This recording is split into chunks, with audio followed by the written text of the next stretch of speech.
Welcome to Live Daf, your online Daf Yomi Shir. Shalom Aleichem, welcome back to today's Daf, which is SUKKAH Daf Lamed. Perhaps let's go back to the beginning of the Sugya on Chavtes Amud Beis. So it's going to be 7 lines from the bottom of the Amud. Says the Gemara, Ka Pasuk V'Tani. If we take a look at the opening halacha in the Mishnah, we find a flat-out rule. Lulav, Hagazel, V'Hayavish is pasul. A lulav which was stolen or is dried out is now disqualified from use. And the Mishnah does not differentiate between the first day of Yom Tov, where the mitzvah to take a lulav is min ha-Torah, or the second day and on, where it's only midrabanan. Lo yishna b'Yom Tov Rishon. Apparently, this applies on the first day of Yom Tov, where it's a mitzvah min ha-Torah, v'lo yishna b'Yom Tov Sheni, or on the second day of Yom Tov, where it's only midrabanan. You see in the Beis HaMikdash itself, it was a mitzvah to take a lulav throughout all 7 days. Usmachtem l'fnei Hashem alekechem shivas yamim.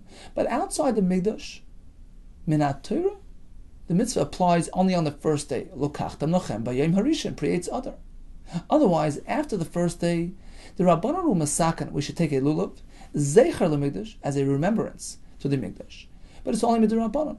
Still, it would sound from the Mishnah that these halachas apply to all days equally. And the question is, why? Bishlam Yavish, understand why a dried out lulav cannot be used even on the second day where it's midrabanan, because hadar ba'inan v'leka, we need to have a beautiful mitzvah which we don't have when it's dried out. Now Rashi learns, although it's a mitzvah midrabanan zecher leMikdash, ba'inan hidur mitzvah, we need to beautify our mitzvahs, even those that are midrabanan. We learn this from Zekeli Vanveyu. Tosfos has a different approach. He says we do find differences in halacha between the first day where it's min ha-Torah and the subsequent days where it's only midrabanan. For instance, a chaser, an esrog is missing some of its material. On the first day it's pasul, on the second day it's kosher. So Tosfos seeks to classify, which halachas apply to both days equally and which are unique to the first day. And he says like this: when we're speaking about the ikar halakicha, the actual taking of the minim, for instance, that we need 4 minim, for instance, that every person has to do lekicha, you can't be yotze with somebody else doing it for you. These things are the ikar halakicha, the actual masa, and that applies itself to all days equally. Likewise, he says, hadar, misham hidur mitzvah, that's an integral part of the mitzvah. And therefore he says, we don't differentiate. It applies equally to all days. But when it comes to more detailed things, like chaser, like using somebody else's lulav, shol, borrowed, that only applies to the first day, and they were not misaken to apply those details to the days where it's only midrabanan. So either it's because hidur mitzvah, as Rashi says, zekeli vanveyu, or the way Tosfos puts it, the Chachamim differentiated between the primary aspects of lekichas lulav,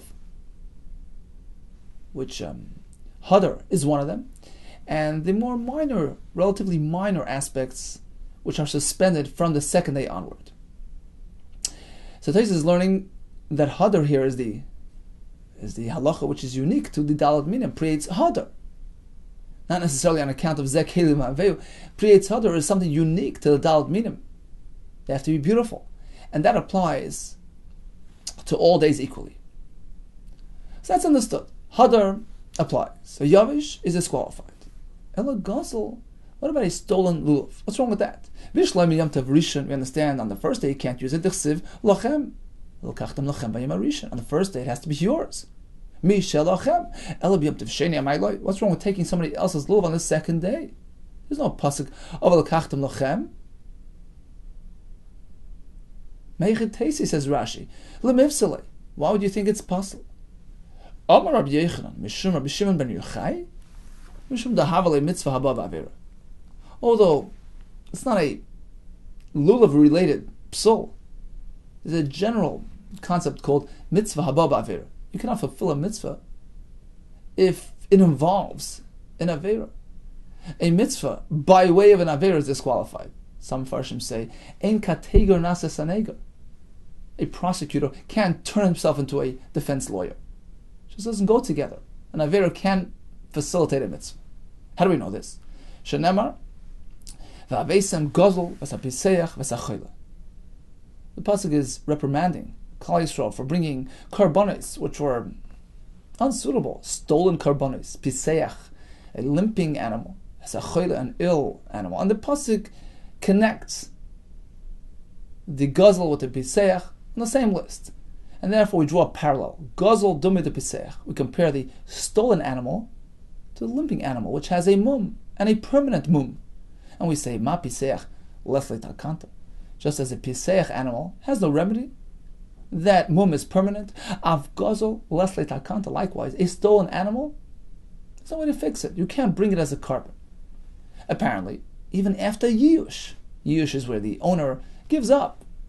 He forfeits the animal. He says, Vaidlich is kiss. Bygone is bygone. I'm never going to get it back again. So even after Yiyush, you cannot bring it as a carbon, even though technically it now belongs to the thief. Loishno lifnei Yiyush, irrelevant of whether it's before Yiyush, where it still belongs to the owner, the rightful owner, V'loishno lachar Yiyush, or even after Yiyush, where the owner already gave up hope, and now it belongs to the ganav. Of course, he has to pay back the value, but the actual animal belongs to him. He was kaina, he's a gazlan, and he's kaina. He still cannot use it for his carbon. Let's go to Rashi, the top line. Shenemar v'avesem gozel. So the question was, why can't you use a lulav hagazel on the second day? Very pashut. It's a mitzvah haba ba'avera. The ashkichan kra the oiser l'have mitzvah ba'avera. We find that the pasuk doesn't allow you to bring a mitzvah through an avera. And that applies on the first day or on the second day. Tesis actually asks a kasha. He says, once we have the psula of ba ba'avera, then why do we need a pasuk? That on the first day it needs to be lachem as opposed to stolen. Stolen wouldn't work anyway. It's ba ba'avera. Tesis says you're right. The pasuk l'kachtem lachem is coming to disqualify not a stolen lulav, but a borrowed lulav. It has to be your personal possession.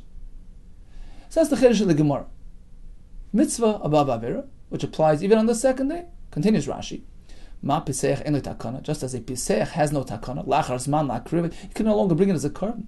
Shari mum kavoi lamisu. It's a permanent mum. Av gazol yafina mino de en takana, lachar zman. Likewise, a stolen animal can no longer be used.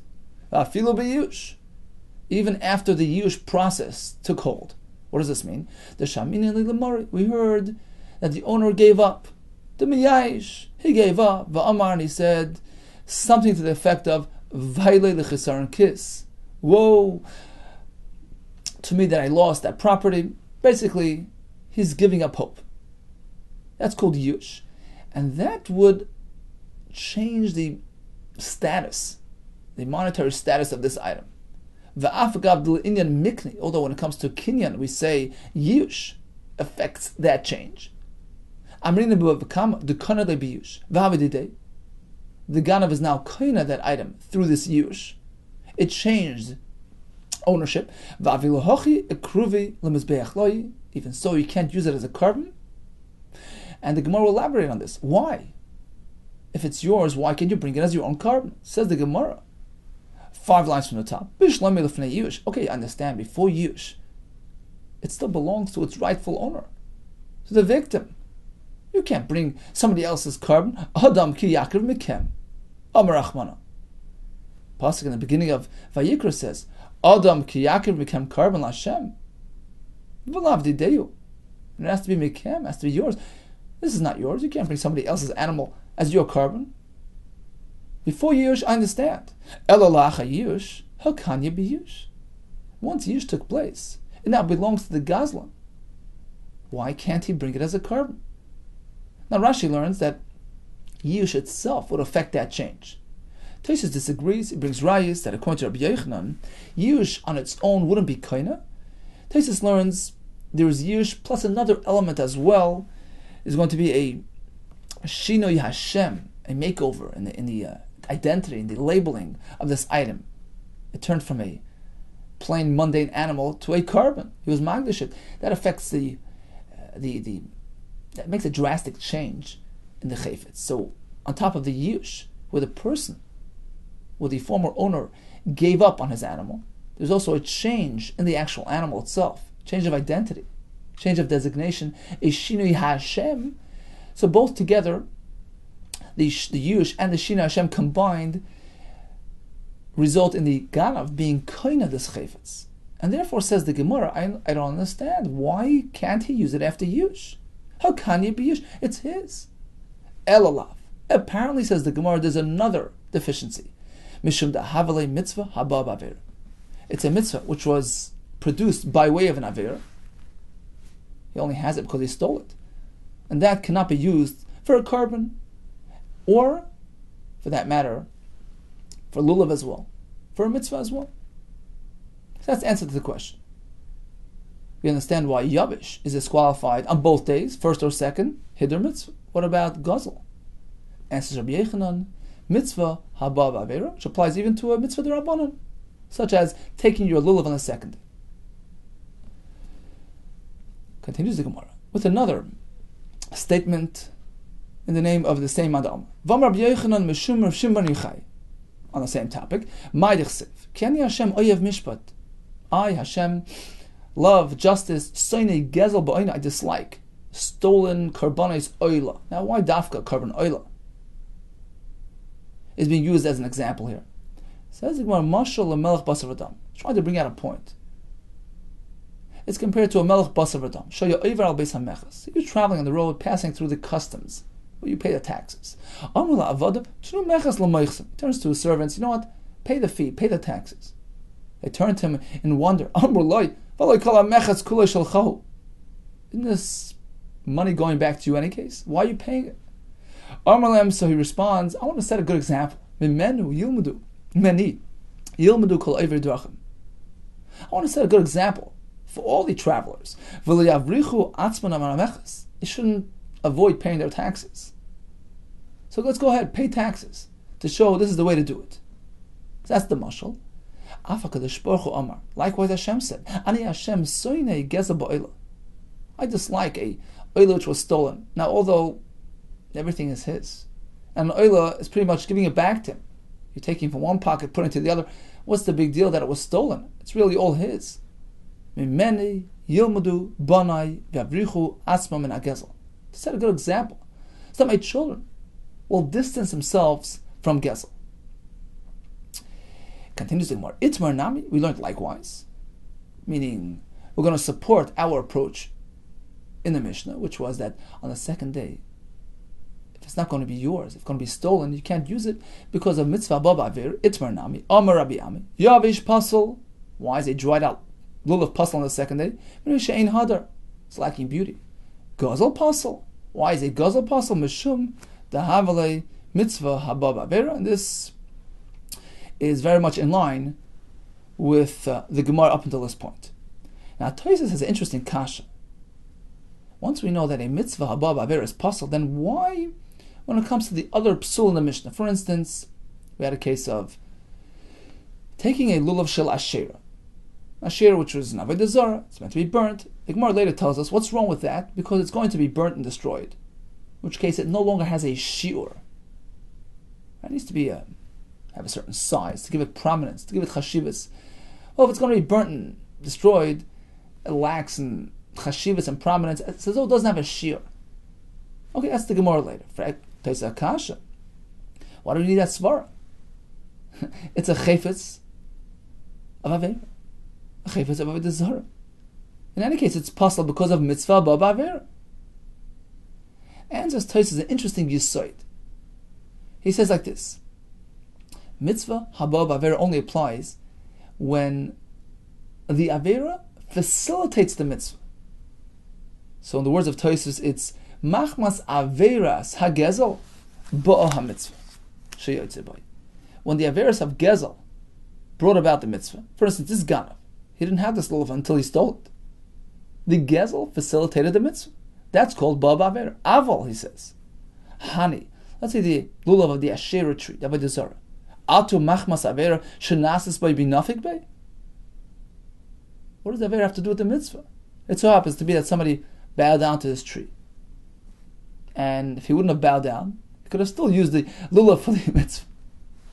So, true, this item had an avera experience done with it. But it's not that the avera enabled the mitzvah. In that case, we don't apply mitzvah ba'avera. We need another pshat. The fact that it's about to be burned, it loses the shear, as the Gemara explains further. So this was Rabbi Yochanan's approach. This was Rav Ami's approach. Mitzvah haba ba'avera disqualifies a stolen lulav even on the second day of Yom Tov when it's only d'Rabbanan or pliga d'Rabbi Yitzchak, says the Gemara. This is in dispute of Rabbi Yitzchak's opinion. Dam Rabbi Yitzchak bar Nachman, Amar Shmuel. No. We don't apply mitzvah haba ba'avera on the second day. It's only mitzvah d'Rabbanan on the second day, and we're not so stringent. Even something which was brought about through avera can be used as well. Lo yishana lo b'yom tov rishon. A stolen lulav is puzzle only on the first day. Lo kachtem lochem. Aval b'yom tov sheni, but on the second day, mitech sheyotze b'shol. Just as you can use a borrowed lulav, doesn't have to be yours. Yotze nami b'gazel. Likewise, you can use a stolen lulav. And there's no chesorn of mitzvah ba'avera. So Tais on the bottom says, because he holds that on the second day it's only mitzvah d'Rabbanan, and therefore we're not so strict, we don't apply the concept of mitzvah above avera. Other Mefarshim explain, apparently Shmuel holds that the whole concept of mitzvah above avera is only d'Rabbanan to begin with. So certainly on the second day of Yom Tov, when the mitzvah is only d'Rabbanan, it's like a double d'Rabbanan, we're not concerned. Masiv Rav Nachman bar Yitzchak. He says, let me ask you a kasha from our Mishnah, which says, lulav hagazel v'yavish pasel. Right? Let's make a diuk. Stolen, dried out is pasel. Ha sha'ol kasha. But if it's only borrowed, not stolen, borrowed, then it's fine. What day of Yom Tov are we speaking? Emas, when? Ilema b'Yom Tov Rishon, on the first day? That doesn't work. Ha ksiv lachem. Pasuk says it has to be yours. Misha lachem. Lukachtem lachem, misha lachem. V'alav dideyu. A borrowed lulav is not yours. Elalav Yom Tov Sheni. Oh, we're speaking about the second day. So borrowed is fine. And what does the Mishnah say about stolen? Uktani, gozel, pasel. Pretty clear from the Mishnah. On the second day, you cannot use a lulav hagozel. That's a kasha on Shmuel who says you can. Amar Rav lo'elam Yom Tov Rishon.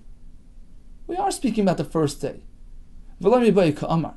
Your question was, why are you leaving out Sha'ol? You're not discussing borrowed.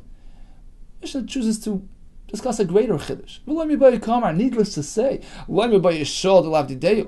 certainly a borrowed lulav wouldn't work on the first day. It's not his. Aval gazel, when it comes to a stolen lulav, perhaps that's even better. Perhaps that would work. Why? Ema, perhaps you can say, Stam gzel yush balamhu. When this fellow robs a lulav, we assume that the victim gave up hope. Look, this fellow overpowered me. I'm never going to get it back. Ukadei in which case, halachically, we can now consider this lulav as belonging to the ganav, in which case he can be yaitz tis kamash malon. Mishnah comes and tells us no. That's because you robbed a lulav. Doesn't necessarily mean the fellow gave up hope. He wasn't miyash, in which case it's not yours. In which case you cannot be yaitz. So Rava seeks to answer the kasha. We had a kasha on Shmuel, who tells us that the Mishnah, which disqualifies Guzzle, only applies to the first day, not the second day. The question was, why does the Mishnah pick Guzzle and not Shol, which likewise applies to the first day? It has to be yours. Can't be stolen or borrowed, says Rava.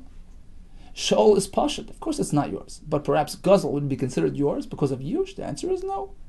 We don't necessarily assume there's a Yush that takes place. Let's go to Rashi in the middle of the Amid. Ema Stam Gzela. Perhaps I would say, Stam Gzela Miyad, Va'afagav lo shamina dayayish, when he takes a lulav by force. Gzela means by force.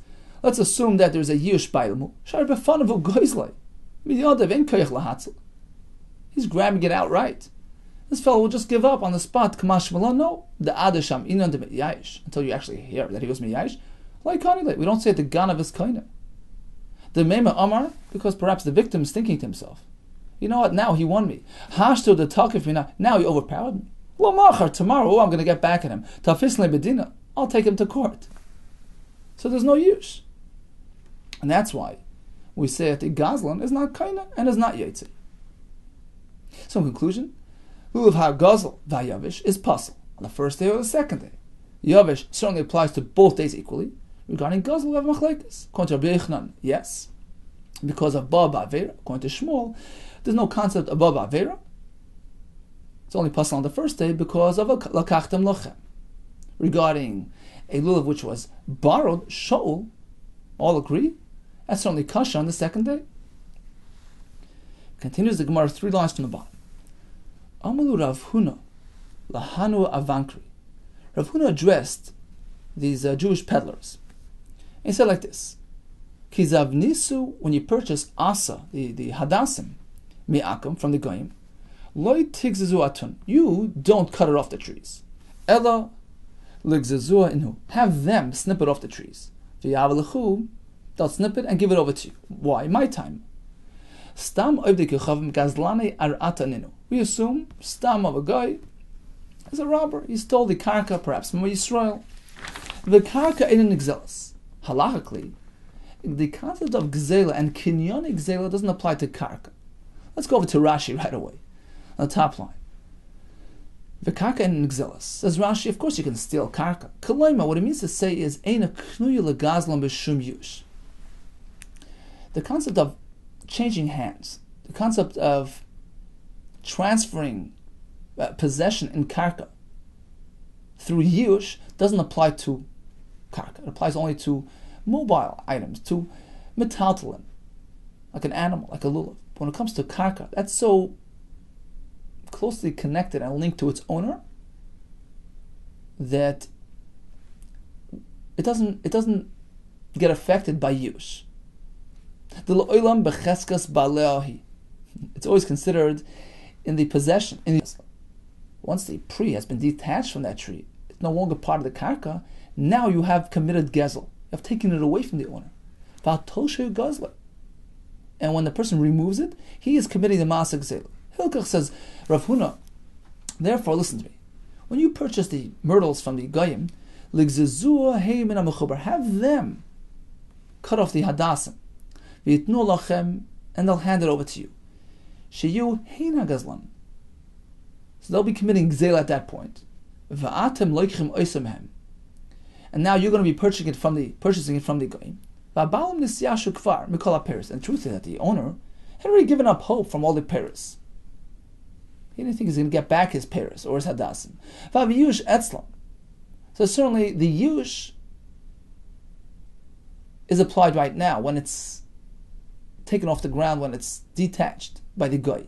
Meaning, although the yush perhaps took place earlier, as soon as the owner was chased off his property, he was miyash from any further peres, any further produce of that field. But while it was still connected to the ground, it had a din of karka, a din of real estate, of property, the yush makes no difference. It doesn't really affect any change of ownership, because anything on the ground is connected, inherently connected to its rightful owner. So yush is a pending yush. It's not really an implemented yush, because it's still karka. When does that yush get applied? Only once you detach something from that ground. And at that point, it's already no longer part of the ground, part of the karka, part of the property. The yush, expressed by its owner, will now be applied to the disconnected produce, to the hadassim in our case. So when the guy removes the hadassim from the ground, the yush now takes effect. So that's stage one. But in addition to yush, you also need shinui rishus. In order to be really kaina that item, the owner has to give up, plus it has to change hands. And then when the hadassim change hands from the goy to the avankri, to the peddlers, now we say the yush takes hold. Because Savra, this shita holds, yush graded loikani. Giving up hope, just being miyash on its own, doesn't really affect the ownership of the hadassim. It still belongs to its rightful owner. Yush, v'shinu rishus kani. But when you have both combined, yush and a shinu rishus, then you're kind of that item. In this case, the Jewish peddlers will have a right to use these hadassim and sell them on further to Yisrael who need them for sukkahs. Okay, then Rashi continues with another pshat. Let's just suffice with this for the moment. So the way Rashi explains it, Rav Huna was telling him, look, have the guy cut off the hadassim. which case at that point it's no longer attached to the ground. At that point, the yush of the owner, of the former owner, becomes implemented. Now when the akum will sell you the hadassim, that will create a shini rishus, change of ownership, change of hands, in which case you will be kind of the hadassim, it's going to be kosher for mitzvah use. So let's go back to the Gemara. On the top line, Bakarka en nixelas. Hilkach, therefore, ligzezua inhu, have the goyim cut off the hadassim. Ki hechi tilahavu yush balam biyadayu ditu. So that the yush of the former owner will now be applied while it's biyadayu ditu, while the hadassim are still in possession of the goyim. That's going to be the first stage of transfer. Vishinu rishus biyadaychu. Now, when you buy it from the goyim, it's going to be a shinu rishus, and now you're kind it. Says the Gemara. The Gemara figure at this point that who's going to be using these hadassim? Customers buying it from the avankri, from these peddlers. If that's the case, then why the worry? Safe. Ultimately, kigazazu avankri. Suppose the avankri, the Jewish merchants themselves, do the cutting. At that point, the yush is chal. Okay, that's stage one. Vishinu rishus biyadim. And we purchase it from the avankri. That creates a second stage of shinu rishus. So what's wrong with that? We're assuming that we're using the hadassim, not the peddlers themselves. So the Tzrich, apparently we're speaking by Shana, the avankri gefayu. Speaking about the dalad minim of the avankri themselves, meaning the Jewish peddlers, they themselves want to be yaitzi. In order for that to work, we have to have the guy, the seller, snip it off. Yush is chalven, and then the avankri purchase it from the guy. That's shini rishus. Now they can use it for their own lulav. For the knuya b'shini maaseh. Says the Gemara, but we have another option. Rashi explains we need two steps. Yush plus a shinui. We discussed shinui rishus. We have another two possibilities. Shinui maaseh, where you redesign the item, you reform it. That's also considered a drastic change which allows the yush to truly take hold and allows you to use it. That's one option. There's another option called Shini Hashem. You change its label, its designation. Says the Gemara, but in this case you have Shini Maaseh because you're taking the hadassim and tying it together with the lulav and the aravis. You're creating a new entity. So even the avankari, the peddler, can use it because yush took effect when yush took effect when the avankari snipped it off the tree, and then when he inserted it into his bundle, he tied it together, the lulav and the aravis, it was a shini maaseh. So you have yush and shini maaseh. The knuya b'shini maaseh. So even though there's no shini rishus, shini maaseh is in place of shini rishus. Because savar lulav ain't tzarech eged. Gemara figures that the Rav Huna, who provided these instructions, holds that lulav does not need to be bundled together with the other minim, as machlokes Rabbi Yehuda and Rabban, and therefore you're not doing a shini maaseh. Now the Rashash asks, well, even the Rabbanon who don't require eged, it's not mi'akev. Let's just back on the Yud Aleph. Even the Rabbanon say you should do eged. Zekei livaveyo beautifies the mitzvah. So, what does the Gemara mean? Lulav ein tzarech eged, and therefore you're not going to be kind of a shini maaseh. Everybody bundles their lulav and hadassim and ravas together. That in itself is a shini maaseh. So it seems that the teretz is there's a big difference between doing the eged because you have to do it. It's a required feature in the lulav. It has to be bundled together. You're creating a new entity. The Gemara learns it has to be aguda achas. One bundle, one package. A lulav, hadassim, and ravas tied together as one single entity, one single unit, in which case you've just changed, you just transformed. You've taken a single lonely hadas and you've turned it into a lulav entity. That's called shini maaseh. But according to the Rabbanon, that there's no requirement, there's no chiv to make eged. Sure, it's nice to have it bundled together, but it's more aesthetics than a technical transformation. Not really turning it into a new entity. So circumstantially, they're tied together, but halachically, we don't view them as a new entity. You haven't really changed the hadas into a lulav bundle, in which case it's not considered shinui ma'asa, and therefore it doesn't work. Says the Gemara, and even if you'll say that lulav tzarech eged, that lulav needs to be bundled together, in which case, when you take that hadas and tie it together, you've created a new entity. So why doesn't that work? Although it's a shinui, but it's a shinui that can revert back to its original state.